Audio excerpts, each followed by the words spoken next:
Yo guys, welcome back to another video. This is going to be a really good and powerful one, so please, if you want, pull out a notepad, block everything out, and let's get into it.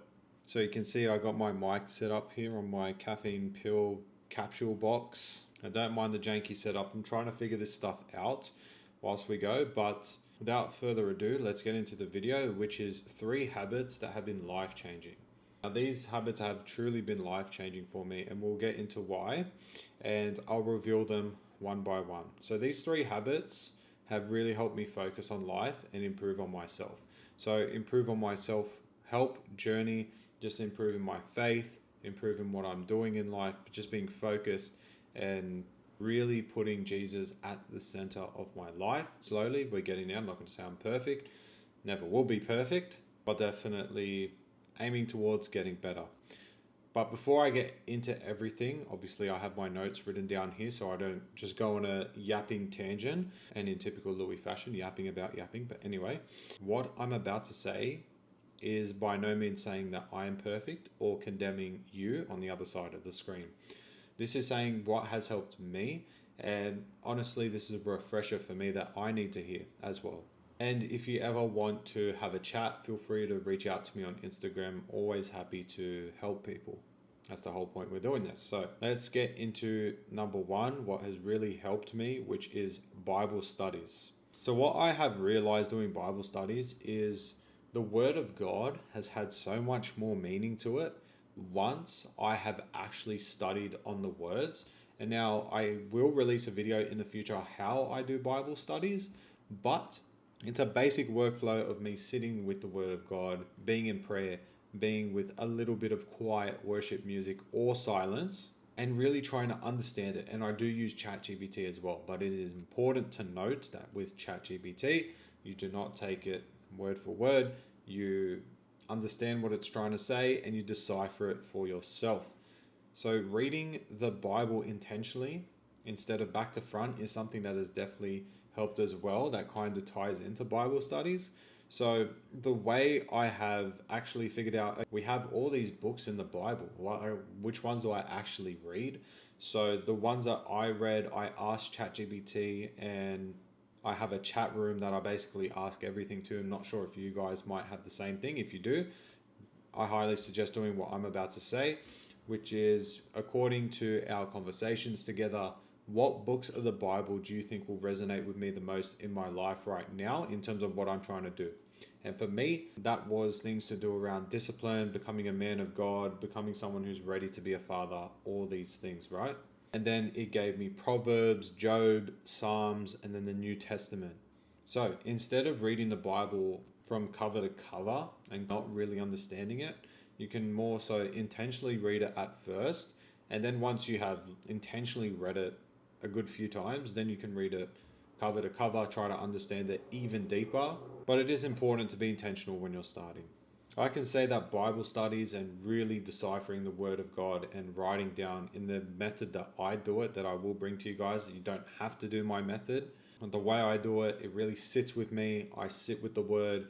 I break down context, meaning, how it applies to me.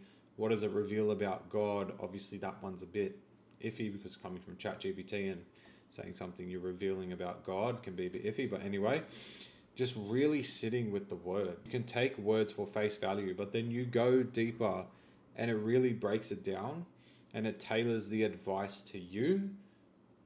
It is truly amazing. And also, just like after I do those studies, just not leaving them, you reread them. Like today is Sunday, I've reread my past week Bible studies.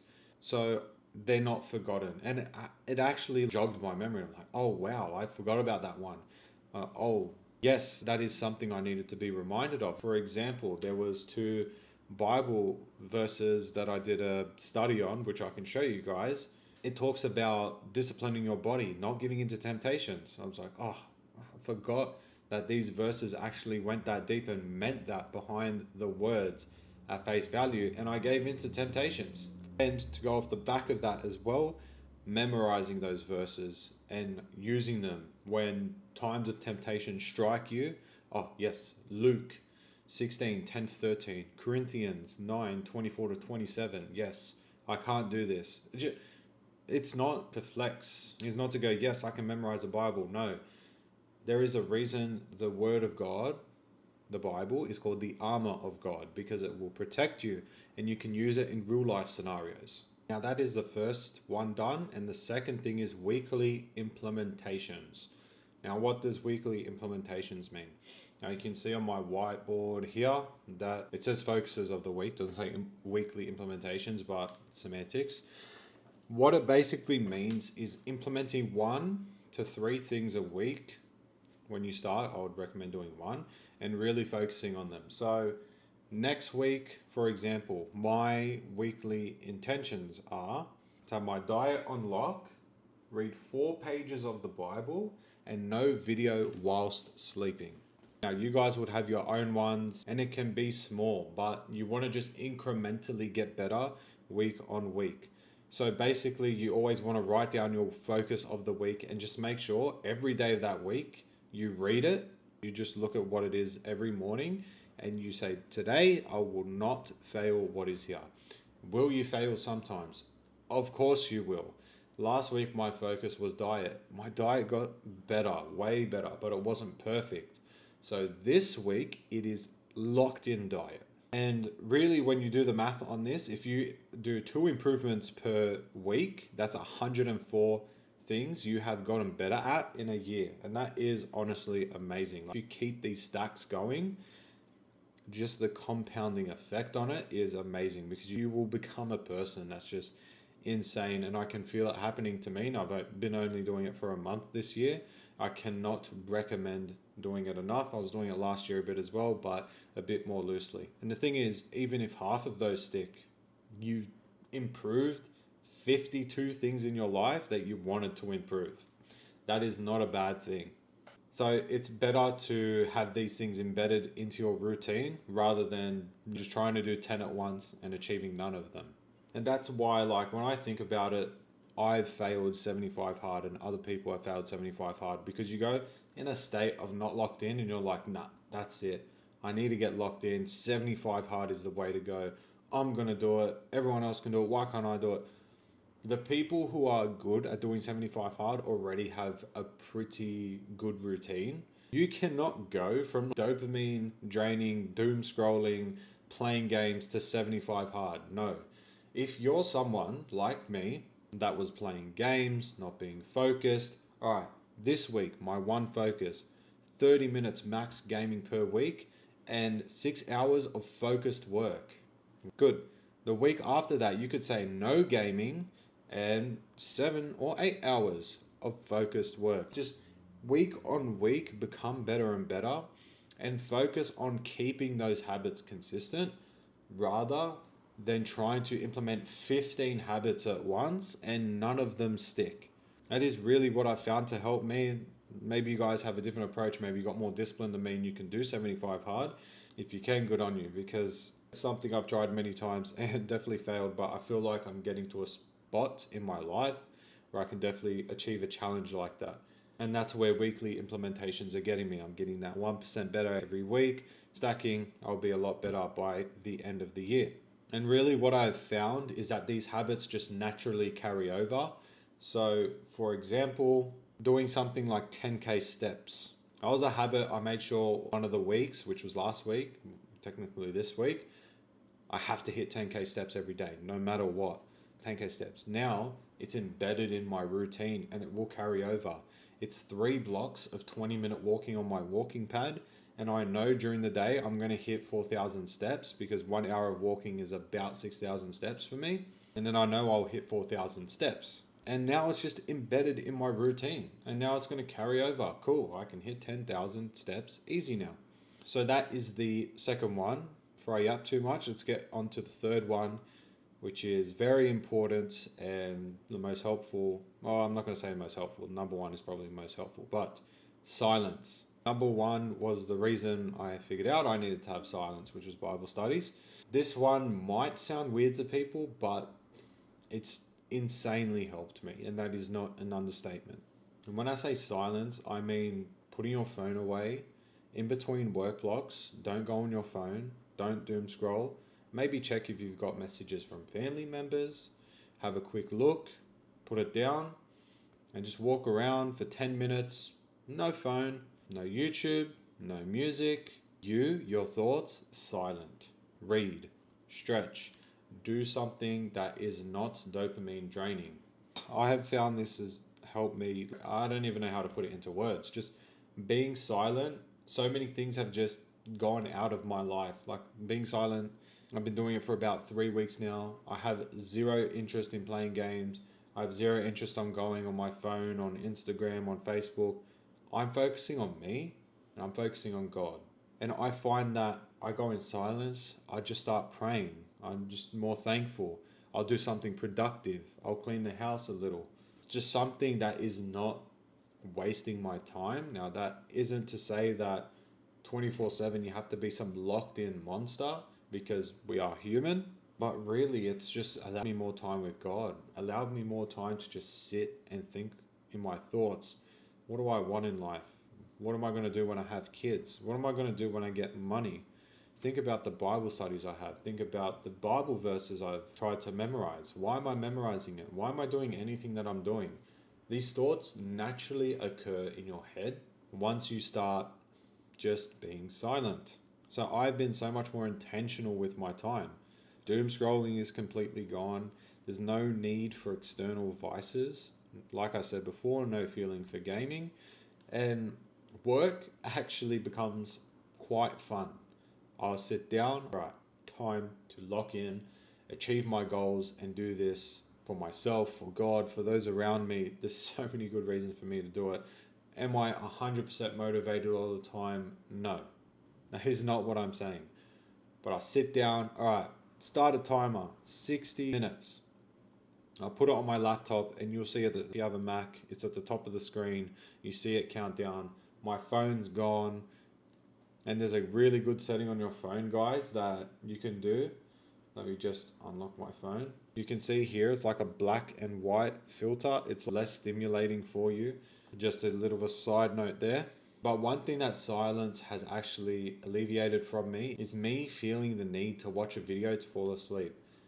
I don't know if this is a common thing, but this is something I've been trying to get rid of for about 2 years, and I've been stuck with since I've been about 13, is I've needed to fall asleep to a video, or at least music. And this is, I don't know if it's weird or not. I don't know if you might be struggling with it in this age of dopamine draining, but my brain would just not turn off. So I would have to have something playing and listen to that, focus on that, and then slowly zone out.